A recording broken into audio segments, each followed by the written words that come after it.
Ashtu si që neve kemi prit gjitha ndeshjet i këtij kampionati, ashtu do presim edhe ndeshjen me Ignatian, sepse në të gjitha 6 ndeshjet që neve kemi bërë gjatë i kampionatit, 2 në kupë, 4 në kampionat, kemi treguar me gjithmonë që ndaj Ignatias kemi bërë ndeshje të bukura, të forta, të fuqishme, duke menduar që Ignatia në këto 3 vjet ka qenë ekip elitar në futbollin e Shqipërisë. Megjithatë, jemi shumë optimist ne si tifoza, ne si veteran, optimist vetë klubi, dhe kjo ka një arsye shumë domethënëse, për arsye sepse Elbasani sot është final 4, është ai objektiv që ato i vunë vetës në fillim të kampionatit. Ishte në gjysmëfinalen e Kupës së Shqipërisë, për penaltit që u banë fund ato janë masanej kismetet e lojës futbollit. Por Elbasani objektivi që i pati vend vetës e arriti. Kjo është gjë më kryesore.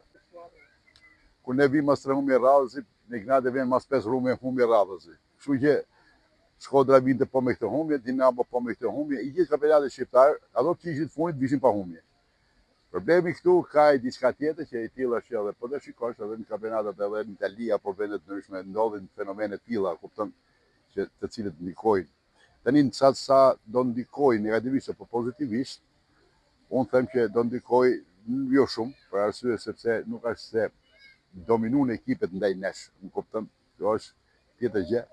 Por unë do të thoja që neshja ndaj Ignatias megjithatë do jetë një neshje bukur, do jetë një neshje fortë, sepse luhet në një fushë krejtësisht asnjëse, është një lojë për dinjitet, për të arritur nivele, sepse të dy ekipet pothuajse po janë në Europë, por këtu është diçka tjetër që Elbasanit i mungon ky titull i fundit që ka marrë është 20 vjet përpara. 20 vjet përpara ne kemi qenë pjesë e Europës, mas 20 vjetësh jemi pa pjesë e Europës. Po ta mendosh ku ishim para 5 vjetësh në këtë moment që ne flasim, nuk ishim ekip fare. Tani sot pretendojmë për titullin kampion. Ndërkohë Elbasani pritet të ketë një mbështetje të madhe nga ana e tifozërisë edhe në kryeqytet, sa mund ta ndihmojë këtë skuadër?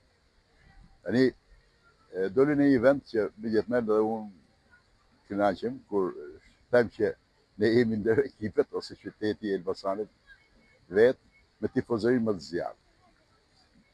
Tash ne duhet të kuptojmë një gjë që Elbasani si ka munguar asnjëherë tifozëria.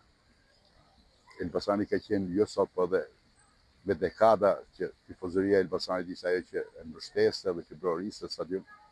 U deshën shumë vite të cilët neve ngecëm dhe ajo tifozëri sot është e hetshme për pa një ekip kampion, për pa një ekip të luajë në Kupat e Europës.